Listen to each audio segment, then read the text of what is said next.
On vous propose l'analyse de Damien Contandriopoulos ce soir sur la question des inégalités. Professeur à l'Université de Victoria. Monsieur Contandriopoulos, bonsoir. Bonsoir. En quoi la crise de la COVID-19, comme d'autres crises d'ailleurs, vient accentuer les inégalités sociales? Moi, je pense que la meilleure explication, c'est celle qu'on la lit beaucoup sur les réseaux sociaux. On est tous dans la même tempête, mais on n'est pas dans le même bateau.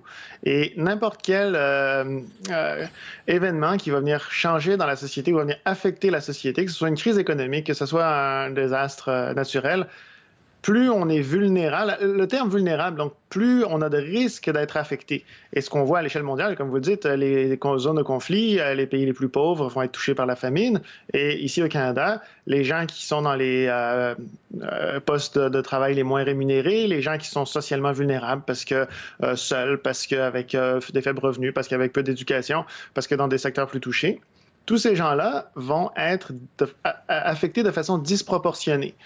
Et une chose qui est fondamentale en termes de santé publique, c'est de faire attention, quand on déploie des mesures mur à mur, comme ce qu'on fait actuellement, de tenir compte du fait que donner la même mesure à tout le monde, c'est inéquitable.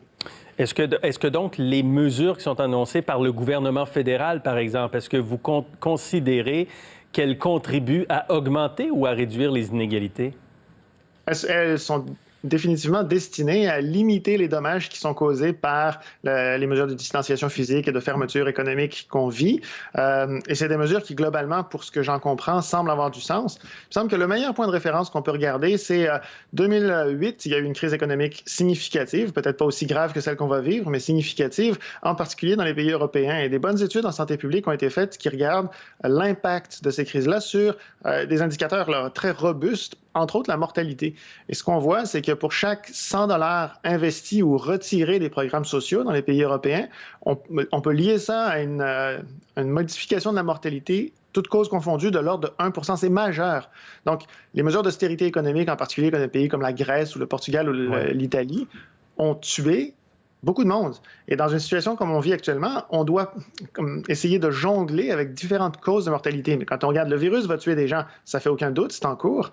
Il faut faire attention que la potentielle dépression économique qui s'en vient ou qui est en cours, elle tue aussi peu que possible.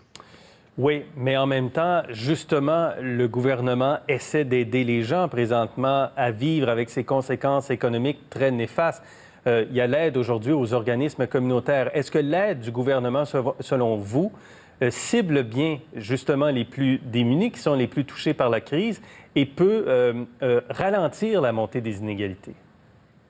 Bon, écoutez, je ne suis pas économiste, je suis spécialisé en santé publique et sur les politiques de santé. Donc, est-ce que au niveau économique, ça va marcher? Je ne peux pas vous le dire. Au niveau social, on sait que les investissements qui sont faits très proches des communautés, qui sont relativement décentralisés, puis là-dedans, les organismes communautaires sont d'excellents leviers, sont des investissements qui ont plus de chances d'atteindre leur cible que des investissements qui aident les corporations, les grandes compagnies, et qui ont plus de chances de se ramasser dans des comptes en banque très sélects. Donc, a priori, oui. Est-ce que face à l'ampleur de la crise actuelle, c'est suffisant? C'est une excellente question. Et encore une fois, on est dans une situation où personne est certain d'avoir la bonne réponse. Vous avez commencé l'interview vous avez commencé votre émission, je veux dire, sur les nouvelles données qu'on a sur le taux d'infection, qui est peut-être beaucoup plus élevé que ce qu'on pense. Peut-être que le niveau de mortalité est plus bas que ce qu'on pense. Et chaque fois, ça vient affecter les paramètres avec lesquels on joue. On essaie de prendre des décisions pour minimiser la souffrance et le nombre de morts. Mais là, si un des paramètres de l'équation change, peut-être que les décisions qui sont prises sont mauvaises. N'importe quel décideur actuellement, je pense, doit agir avec une certaine humilité par rapport à ce qu'on sait. Clairement, vous avez tout à fait raison. Et là, on va amorcer une période où on parle de plus en plus de rouvrir l'économie, ou en tout cas une période de déconfinement. Comment on peut arriver à diminuer l'accroissement des inégalités dans le processus de déconfinement qui va s'amorcer?